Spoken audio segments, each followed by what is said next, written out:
नमस्कार। कभी सोचा है कि ऐसा क्यों होता है कि कुछ लोग इतनी बड़ी सफलता हासिल कर लेते हैं जबकि दूसरे वहीं के वहीं रह जाते हैं? आज हम डेविड जे श्वार्ट्ज की क्लासिक किताब बड़ी सोच का बड़ा जादू के सिद्धांतों पर नजर डालेंगे। ये किताब बताती है कि सक्सेस का राज हमारे दिमाग के साइज में नहीं बल्कि हमारी सोच के साइज में छिपा है। देखिए, इस किताब की शुरुआत ही होती है इस पावरफुल सोच के साथ। ये हमें याद दिलाता है कि हमारे पास एक ही तो जिंदगी है और इसे बड़े सपनों और बड़ी उपलब्धियों के लिए जीना चाहिए, ना कि छोटी-मोटी चिंताओं में उलझकर इसे बर्बाद कर देना चाहिए। ये ये एक ऐसा सवाल है जो हम सब को कभी ना कभी परेशान जरूर करता है। हम सब में काबिलियत है, लेकिन न जाने क्यों हम खुद को छोटा महसूस करने लगते हैं।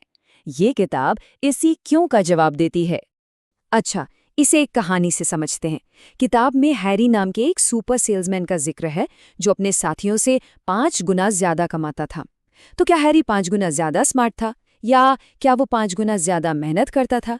नहीं, किताब बताती है कि फर्क सिर्फ एक चीज में था, उसकी सोच का साइज। तो चलिए अब इसके पहले हिस्से में जरा गहराई से उतरते हैं। लेखक छोटी सोच को एक बीमारी की तरह देखते हैं, एक ऐसी बीमारी जिसका इलाज हो सकता है लेकिन जो हमारी सक्सेस के रास्ते में सबसे बड़ी रुकावट है। और लेखक ने इस बीमारी को एक नाम भी दिया है, बहाने साइटिस। सीधी भाषा में कहें तो बहाने बनाने की आदत। ये एक ऐसी आदत है जो हमारे सपनों को शुरू होने से पहले ही खत्म कर देती है। ये हमें ये बताती है कि हम कोई काम क्यों नहीं कर सकते, बजाय इसके कि हम उसे कैसे कर सकते हैं। और देखिए, बात यह है कि ये बीमारी 4 मुख्य रूपों में आती है, जैसा कि यहाँ दिख रहा है: हेल्थ, इंटेलिजेंस, एज और लक। क्या इनमें से कोई बहाना जाना पहचाना सा लग रहा है? यही वो अदृश्य दीवारें हैं जो लोग अक्सर अपने चारों ओर बना लेते हैं। तो अगर बहानासाइटिस एक बीमारी है, तो भाई इसका इलाज क्या है? अच्छी खबर ये है कि इसका एक बहुत ही पावरफुल इलाज मौजूद है: विश्वास की शक्ति।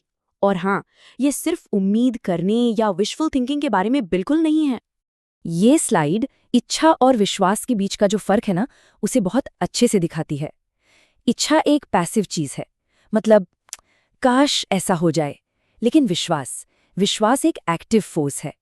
जब कोई सच में विश्वास करता है कि वो कुछ कर सकता है, तो उसका दिमाग अपने आप उसे कैसे किया जाए इसका रास्ता खोजने लगता है।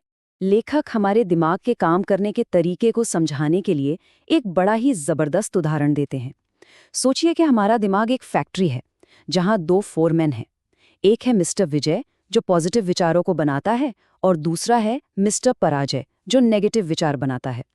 आप जिससे ज्यादा काम देंगे वो उतना ही मजबूत होता जाएगा। तो सवाल ये है, कोई अपनी दिमागी फैक्ट्री में किस फोरमैन को ज्यादा काम पर रख रहा है? विश्वास की शक्ति का एक असली उदाहरण देखिए। किताब में एक महिला की कहानी है जिसने सिर्फ $3000 से एक सफल बिजनेस शुरू किया, जबकि सारे एक्सपर्ट्स ने कहा था कि ये नामुमकिन है। उसके पास पैसा नहीं था, तजुर्बा नहीं था, लेकिन उसके पास एक चीज थी जो सबसे ज्यादा मायने रखती थी: अटूट विश्वास। तो इस सेक्शन का निचोड़ बस यही है, विश्वास कोई जादू नहीं है।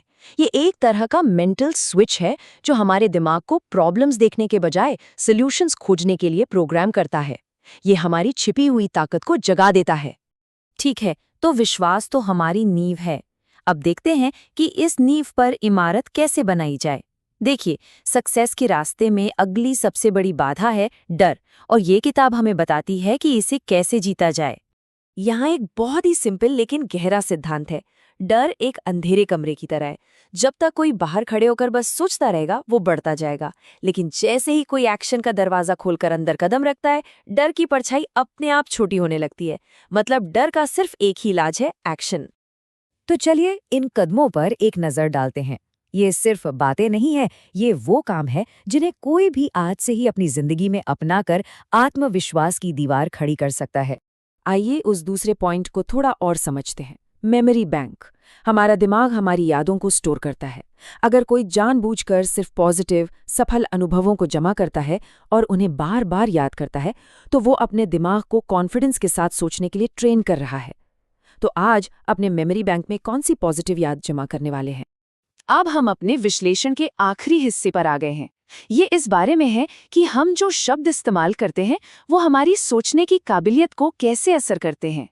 यहाँ का मेन आइडिया ये है कि शब्द सिर्फ शब्द नहीं होते, वो हमारे दिमाग में तस्वीरें बनाते हैं, और हम जैसी तस्वीरें अपने दिमाग में देखते हैं हमारी दुनिया वैसी ही बनती जाती है। और देखिए, ये स्लाइड इस बात को बहुत साफ तरीके से दिखाती है। बाईं तरफ के वाक्यों को देखिए, वे हार और निराशा की तस्वीर बनाते हैं। अब दाईं ओर देखिए, सिचुएशन वही है लेकिन शब्द उम्मीद और संभावना पैदा कर रहे हैं। हमारी भाषा हमारी सोच को दिशा देती है। तो ऐसी वोकैब्युलरी कैसे बनाएं जो हमें आगे बढ़ाएं? किताब इसके लिए भी 4 सिंपल तरीके बताती है। ये हर दिन, हर बातचीत में अपनी भाषा के प्रति थोड़ा अलर्ट रहने की प्रैक्टिस है। ये लाइन दूर की सोच के सार को पकड़ती है। इसका मतलब है कि अपनी मौजूदा हालात से आगे देखना और ये कल्पना करना कि क्या कुछ मुमकिन हो सकता है। ये एक लीडर की सोच है, एक क्रिएटर की सोच है। तो इस पूरी चर्चा का निचोड़ क्या निकला? ये एक बहुत ही पावरफुल मैसेज है। सफलता इस बात पे निर्भर नहीं करती कि कोई कितना इंटेलिजेंट है, बल्कि इस बात पर कि उसकी सोच कितनी बड़ी है। और आखिर में ये सब कुछ इस एक सीधी सी सच्चाई पर आकर रुक जाता है। हमारे लक्ष्यों का साइज ही हमारी उपलब्धियों का साइज तय करता है। तो ये प्रस्तुति हमें एक आखिरी सोचने पर मजबूर कर देने वाले सवाल के साथ छोड़ जाती है। इन सब बातों को जानने के बाद आज से अपनी जिंदगी के किस एक पहलू में, चाहे वो करियर हो, रिश्ते हो या पर्सनल गोल्स, कोई अपनी सोच को बड़ा करने का फैसला करता है।